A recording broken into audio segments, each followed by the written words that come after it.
all my strength, hasty to help me.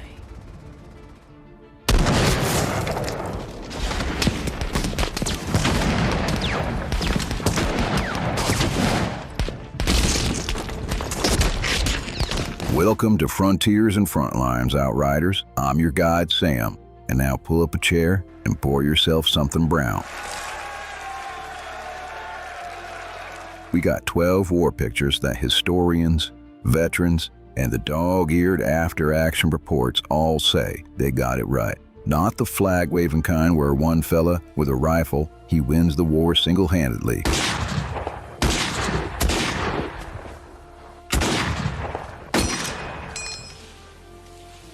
I got him! I got him! The kind where the mud's real, the dying's slow, and the brass gets it wrong about as often as they get it right. Answer. Supposing you're killed, then where will I be? You'll be in front of a firing squad tomorrow morning, that's where you'll be. Hand over your command and report yourself under arrest to my headquarters. Now, I rank these myself, based on what I've seen with my own two eyes, from drive-in screens to late-night cable. This ain't no Pentagon committee list. The order's what hit me where I live, not what the historians scribbled in the margins. You all are welcome to disagree down in the comments, and Lord knows you will. Let's saddle up.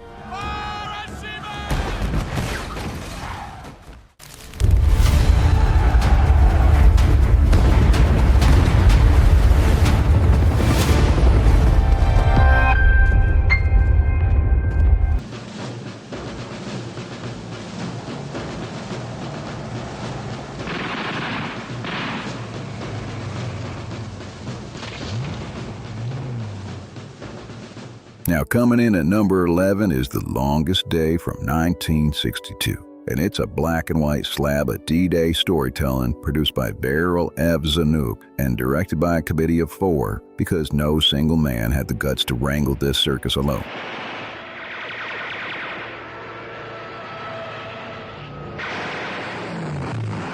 You got your John Wayne in a French village with a busted ankle, Robert Mitchum chomping a cigar on Omaha, and about half the working actors in Europe playing Germans, paratroopers, and resistance fighters.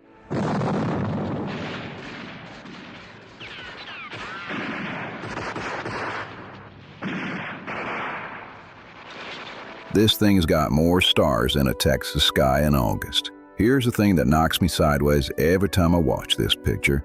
Zanuck didn't just hire actors and call it a day. That man brought in actual generals and paratroopers and beachmasters who'd been there 19 years earlier, and he let them walk the production through what really happened.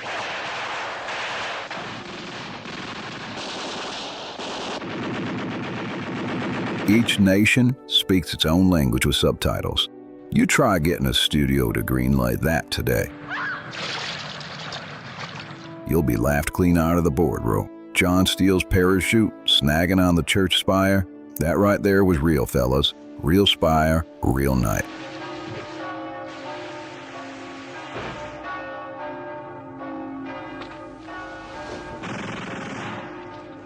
Now, the picture, it does miss a few things, like the black servicemen who were there. They don't show up on the screen, and the final tactical bow gets tied a little too neat. But for 1962, with veterans still in their 40s watching from the back of the theater,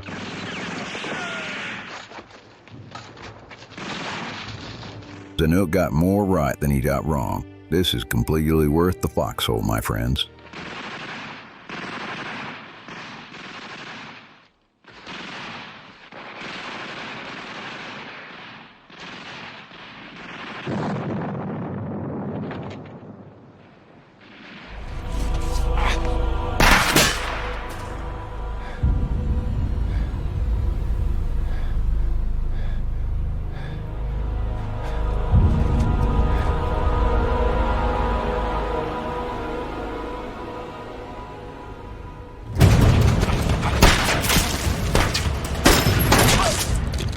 Number 10 brings us to Hacksaw Ridge from 2016, and this here's Mel Gibson's first time behind the camera in about 10 years, and that real-life story of Private Desmond Doss, who's a Seventh-day Adventist combat medic, and he walked into the meat grinder at Okinawa. Put your hand right here! Put your hand on there, John!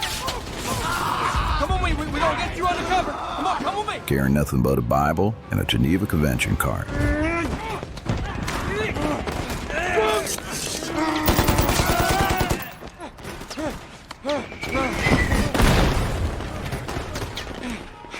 Andrew Garfield, he plays Doss. Where are you going looking all spruced and nice?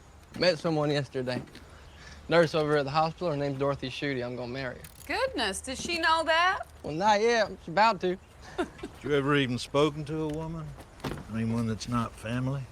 Spoke to her. And Hugo Weaving, he plays the shell-shocked World War I daddy. You know, whatever beliefs you have in your crazy head now, they won't ever play out. It don't work that way. And if by some, I don't know, miracle chance you survive, you won't be giving no thanks to God. And believe me or not, Vince Vaughn, yeah, I just said Vince Vaughn, he plays a drill sergeant.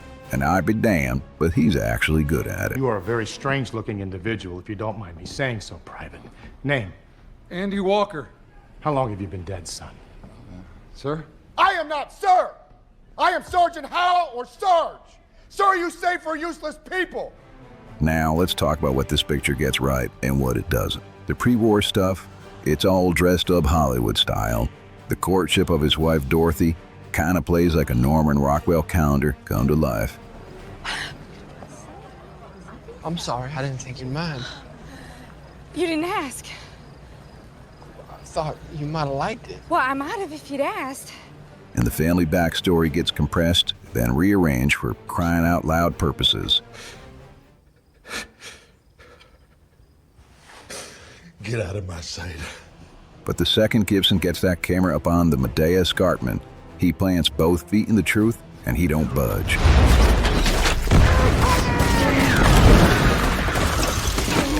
Doss, he really did lower 75 wounded men off that ridge under fire, alone and praying, saying, Lord, just one more between each one. I just kept praying, Lord, please help me get one more. When I got this, I said, Lord, please help me get one more. Those flamethrowers, they weren't decoration. And that Japanese tunnel and cave defense, it wasn't simplified. The casualty volume, it wasn't even sanitized. Gibson shot those battle sequences harder R-rated than any Pacific picture in decades. And the boys who were actually at Okinawa said he got it really close. And one of the bravest pieces of true storytelling Hollywood's coughed up this century.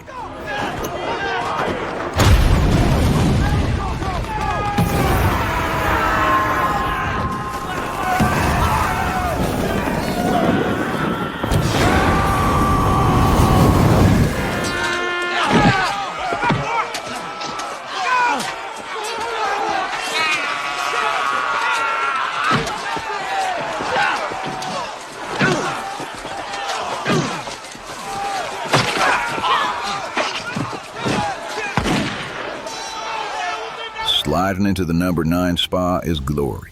And this is Edward Zwick's 1989 picture about the 54th Massachusetts.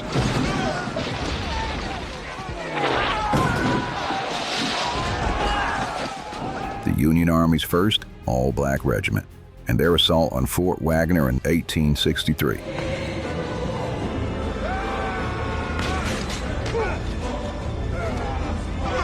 Matthew Broderick, he plays Colonel Robert Goldshaw. Pups! If you don't believe in what we're doing here, maybe you shouldn't be part of it. Part of what? Huh? Left, right, little finger along the seams of your trousers? Who looks about 12 years old and somehow makes you believe he can lead men into a fortified Confederate position anyways. If you men will take no pay, then none of us will.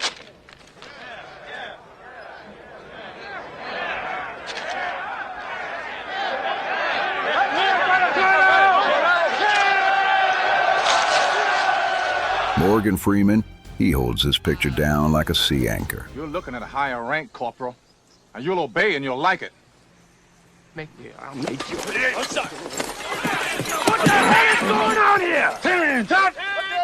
And Denzel Washington, Wheel Brothers, Denzel grabs hold of this thing with both hands and he just shakes it till it's done. If you boys just turn right on around, head on back down that way. And you let us head on up there where the real fighting is, huh? There are men dying up that road. And it wouldn't be nothing but Rebs dying if they let the 54th in it. Listen. Now, this is where I want to slow down for a second. That performance Denzel turns in here is the kind that don't come around but once a generation. There's this whipping scene, and you've probably seen it, or at least heard about it. And what he does in that moment, with just a single tear and a clenched jaw, is more powerful than any artillery in this picture. That won him his first Oscar, and he deserved it twice over.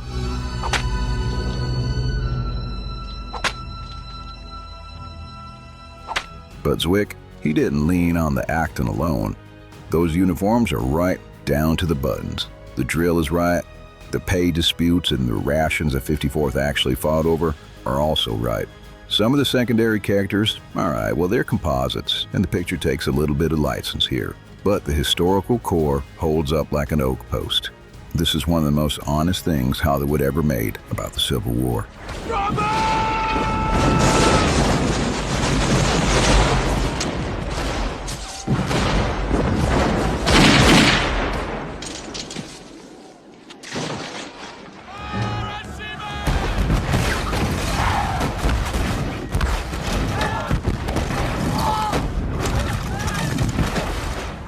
Coming in at number 8, it's gonna be Master and Commander, The Far Side of the World. And this here's Peter Weir's 2003 picture about the HMS Surprise chasing a French privateer halfway around the globe during the Napoleonic Wars. Russell Crowe, he plays Captain Jack Aubrey. We'll have to bend every sail. Put up our pocket handkerchiefs if we have to. We must survive this day. And Paul Bettany plays his fiddle-and-playing surgeon. Brains, Doctor. No, that's just dried blood. Those are his brains.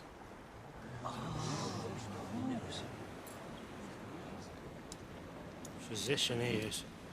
Ain't really a common surgeon. Naval historians, they won't shut up about this picture. And for once, I think they got it right.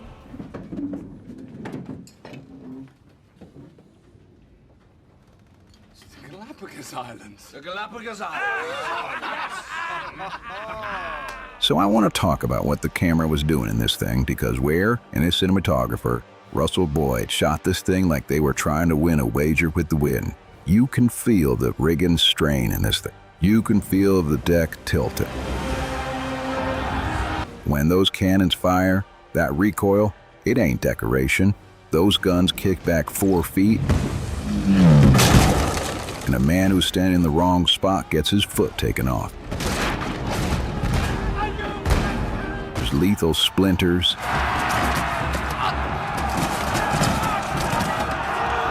And the surgical scenes below deck where the surgeon's digging a musket ball out of his own midsection with a hand mirror, none of it's been goosed up for the cameras. That's how shipboard medicine actually went in 1805. And the Surprise herself, well, they built a working replica and sailed her. You ain't looking at green screen sails. You're looking at canvas catching wind, lines being hauled, and 140 men living on top of each other in a wooden box that creaks like a haunted barn.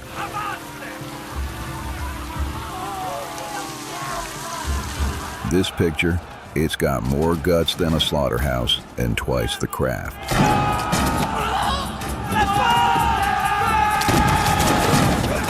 All right, before we keep riding, I want to hear from y'all on this one. For example, Master and Commander, there's that scene where the boy loses his arm and the captain, he reads him a letter from his mama while he's getting stitched up. That moment, it kind of hits me harder every time I see it. So I want to know, what shot or what moment in a war picture made you go, yeah, that's what it's probably really like? Drop it down in the comments for me.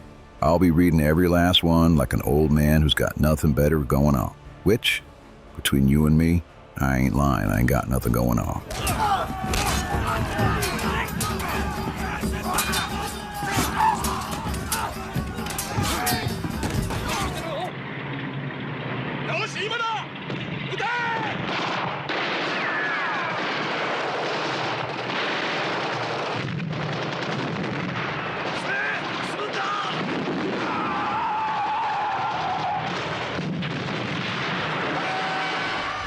Number 7 is A Bridge Too Far, which is Richard Attenborough's 1977 monster about Operation Market Garden. This is where Field Marshal Montgomery's grand notion was to leapfrog 3 airborne divisions across Holland and try and end the war by Christmas of '44.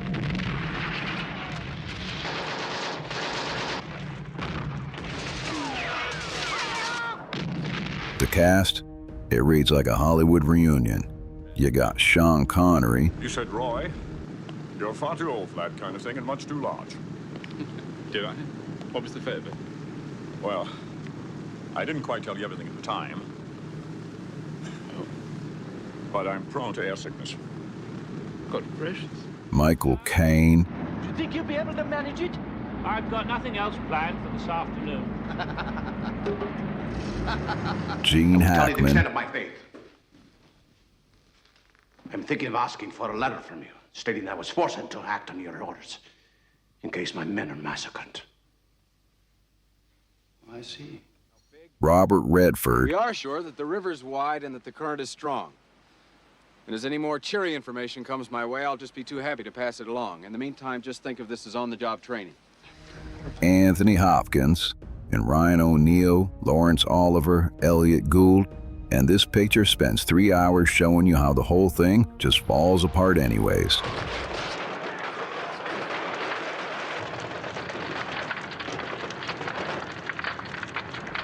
You know, here's why this one matters the most. War pictures, by their nature, like to wrap things up with flag raising and stirring a bit of brass. A Bridge Too Far, it just completely refuses.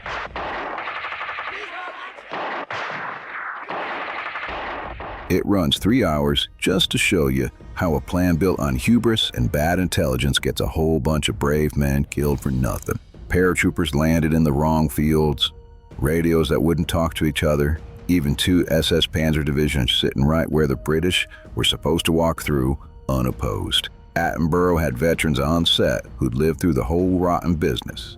You watch Anthony Hopkins as Lieutenant Colonel Frost holding the Arnhem Bridge with a couple of hundred men and dwindling ammunition. And you understand that bravery and victory, it ain't always the same word. The studio meddled this one less than I'd expected, and the picture, it's better for it.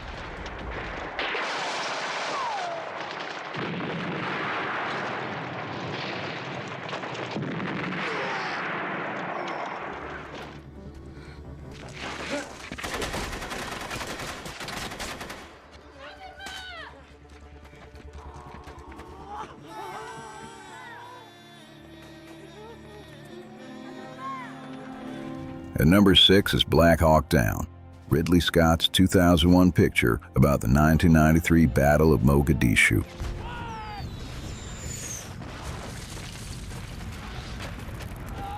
The Rangers and Delta operators sent in to grab a couple of warlord lieutenants, and how the whole thing came apart inside of 6 minutes.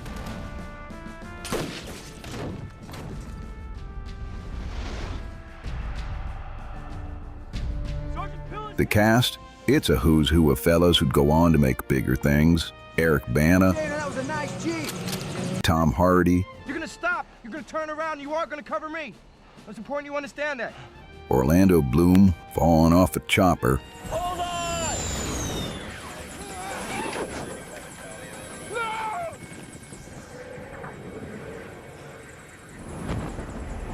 Tom Sizemore yelling into a radio about as well as Tom Sizemore can yell. Here's where this one earns like every dollar Buckheimer threw at it.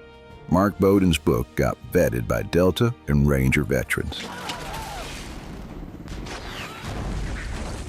And Scott brought military advisors on set who made the actors run actual fast rope drills off helicopters until they could do it half asleep. When the first bird goes down, the crash, it ain't prop falling over.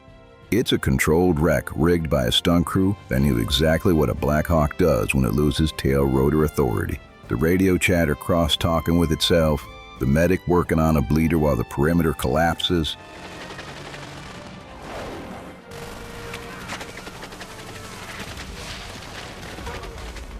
The way a corner in Mogadishu becomes the most dangerous 5 feet on Earth.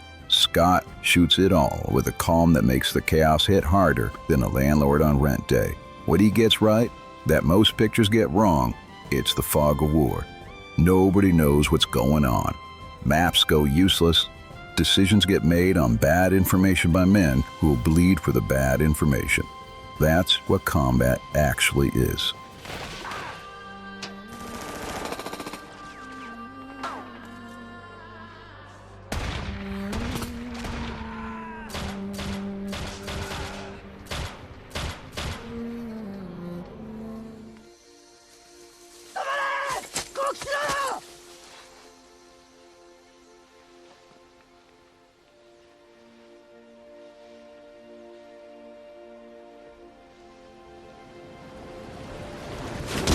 At number 5, it's The Thin Red Line from 1998. Terrence Malick's return to filmmaking after 20 years away from the camera. It's a Guadalcanal picture that confused the daylights out of half the audience expecting the straight war movie.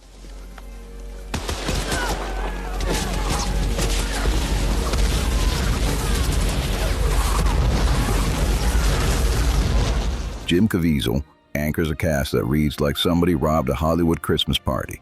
You got Sean Penn. You're smart, you take care of yourself. There's nothing you can do for anybody else. Just running into a burning house where nobody can be saved. Nick Nolte. You're not gonna take your man around into the jungle to avoid a goddamn fight! Now, do you hear me, Starros? I want you to attack. I want you to attack right now with every man at your disposal. Now attack, Starros! That's a direct order! Ben Chaplin. Drop 50. 5 for effect. Over.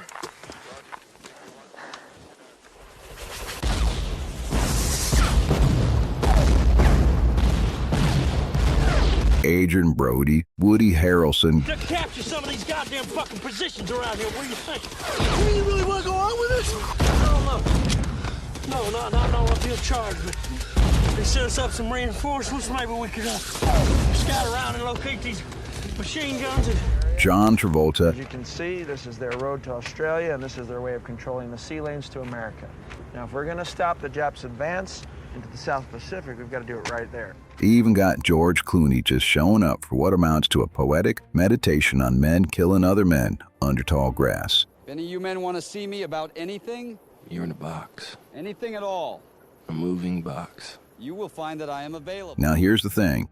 This picture came out the same year as Saving Private Ryan, with comparable Hollywood muscle behind it. And Malick spent that money on the part of war that bigger pictures usually skip. Guadalcanal was fought in suffocating heat through head-high cooney grass where you couldn't see 10 feet in front of you. Against an enemy you could hear breathing before you laid eyes on them. You gotta be quiet. I came to help you, Tom. Fuck you! I'm dying!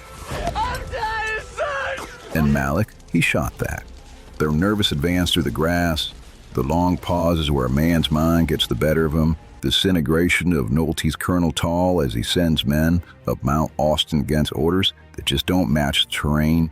Historians point to the stuff and say, yeah, that's the Guadalcanal in the after-action reports. Watch out!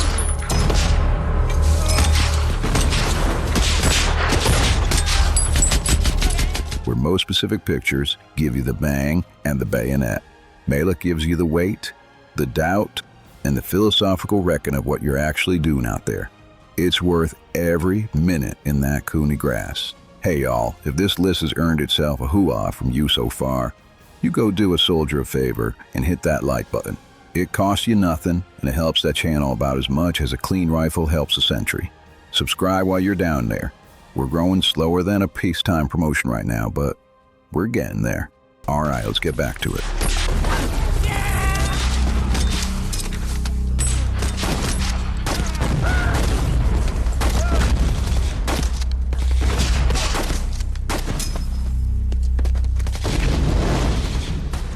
There is no such thing as shell shock. Have you got a wife, soldier? My wife? My wife? Yes, I have a wife. I'm never going to see her again. I'm going to be killed. Get a grip on yourself. You're acting like a coward. I am a coward, sir. Snap out of it, soldier. Settling in at number 4 is Path to Glory. It's Stanley Kubrick's 1957 picture about an ugly piece of business in the French army during the First World War. You got 3 soldiers picked near at random and executed by their own side for refusing to charge a position no man could have taken. Kirk Douglas plays the colonel, forced to defend him at a kangaroo court that already made up its mind. Gentlemen of the court, to find these men guilty will be a crime to haunt each of you to the day you die. The picture runs 88 minutes and it hits like a freight train. You know, I want to talk to you about the score and the sound here. Because Kubrick, he understood something most directors typically don't. There's no swelling brass when the men go over the top. The camera tracks alongside them through a trench, mortared into Swiss cheese, and what you hear is boots, breath, and shells coming down.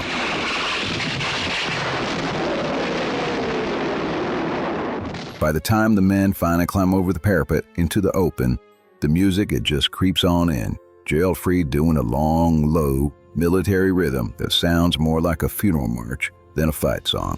The execution scene at the end, Kubrick lets the silence do the killing. This is Kubrick at his rawest, before the cold geometry took over his whole style.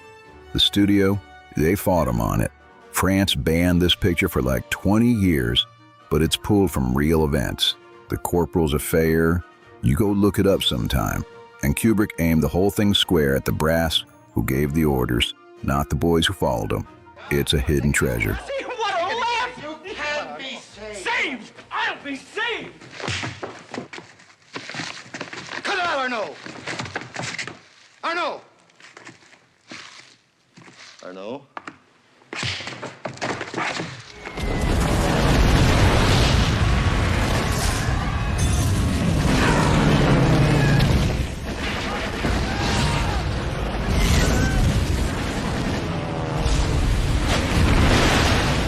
And number 3 is Das Boot, which is Wolfgang Petersen's 1981 German picture about a U-boat called U-96 patrolling the North Atlantic in the fall of 1941.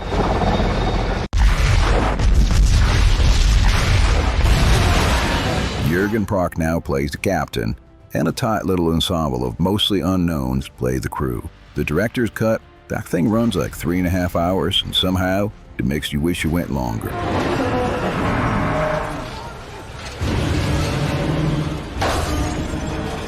I want to talk about the production design here, because this is the part that makes your jaw drop every time you see this thing. Petersen and his designers, they built a mathematically exact interior of that submarine on Bavarian soundstage. I mean, they weren't just close enough, they were exact. I'm talking every gauge, every damn pipe, and every cramped bunk, and every corner where a tall man had to duck. And they put that whole rig on a hydraulic gimbal, so when the boat dives, that cast, they were actually pitched forward. And when the depth charges hit, they were real bullets popping loose.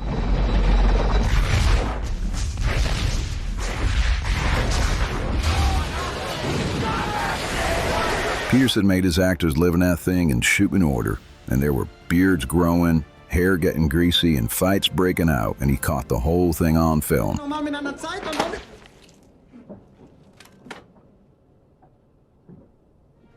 The crew you see deteriorating over the patrol, they ain't acting. That's a documentary right there. What the picture gets right, and what no other submarine movie gets close to, is that submarine warfare, it ain't fighting, it's waiting. It's mathematical, it's geometric, it's suffocating waiting with the occasional eruption of just pure terror. And these boys, they ain't ideological zealots. They're professional sailors enduring the long grind of an attrition war that they're already losing. It's worth every cramped bunk in the Atlantic to see this thing.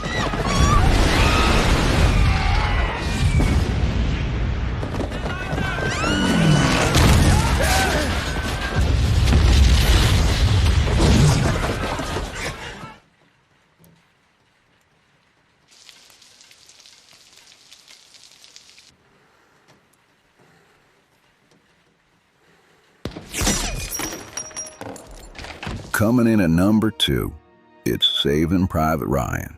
Steven Spielberg's '98 picture, and I don't need to summarize this one for y'all, because every American with a pulse has either seen it or had it pressed on them by their daddy.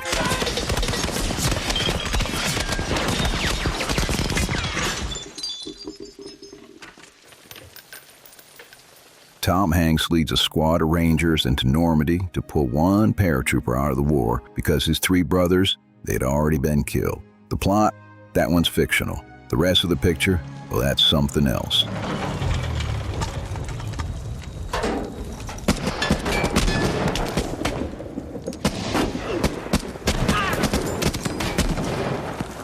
So let me talk about the picture's afterlife, because that's where it earns the second slot. When Saving Private Ryan dropped in '98, World War II veterans who'd been quiet about Omaha for 50 years walked out of that theater crying or having actual PTSD flashbacks. The VA had to put out advisories on this thing. One veteran famously said the only thing the picture got wrong was the smell. That opening 20-minute landing sequence reset what war pictures were allowed to look like. Spielberg, he desaturated his colors, stripped his lenses, used after-action reports to nail the acoustics of incoming fire, and let the chaos just run wild. Officers killed before they could give an order, men drowned before they cleared the surf, and every plan the brass had drawn up evaporating on contact.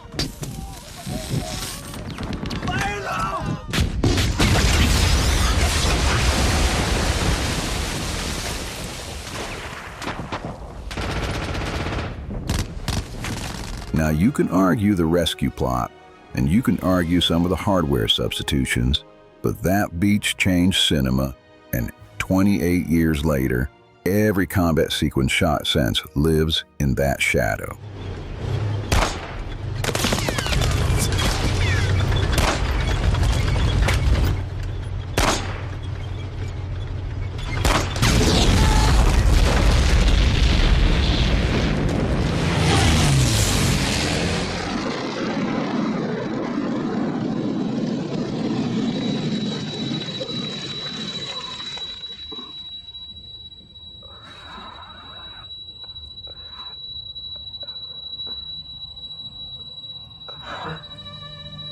At the top of the heap, on number 1, is the picture I'd hand any man who told me he wanted to understand what war actually is.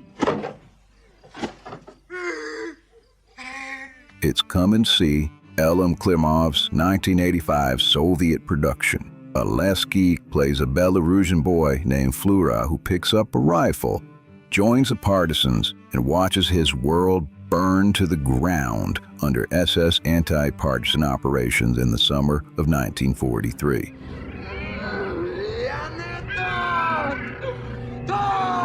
The picture runs 2 hours and 20-some minutes, and there ain't a single frame you're all gonna forget.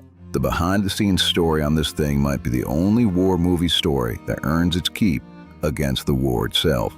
Klimov was a World War II veteran, and his co-writer was a teenage Belarusian partisan who lived through the German sweeps and spent the rest of his life collecting testimonies from the survivors. The picture, it's built straight from those testimonials. Over 600 Belarusian villages were wiped off the map, every man, woman, and child inside of them, and that closing title card names the number. Klimov used live ammunition on his set, not blank stressed up. Live rounds snapping past the actors' heads on cue. The boy you watch aged 40 years over the course of the picture, and he actually aged that way. Kravchenko was reportedly hypnotized for some of the worst scenes because Klimov was afraid the kid would lose his mind otherwise. Critics, they say this picture forces survivors to envy the dead. Well, they ain't wrong. This is the most honest war movie ever made.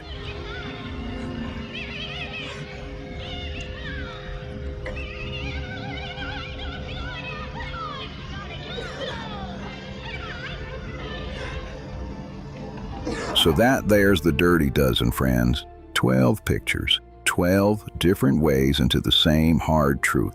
And it ain't what the brass tells you afterwards. The men who made these movies, most of them, they'd actually been there. And the ones who hadn't, they listened carefully to the ones who had. That's why these 12 land different than the flag wavers. If you want some more, why don't you stick around? Also, I'm sure you got some opinions, and you can tell me what they are and what I missed, what I got wrong. You could even tell me where I rank things wrong. I'll be down in the comments looking for it. But until then, lock and load, partners, and keep the reels a-rolling.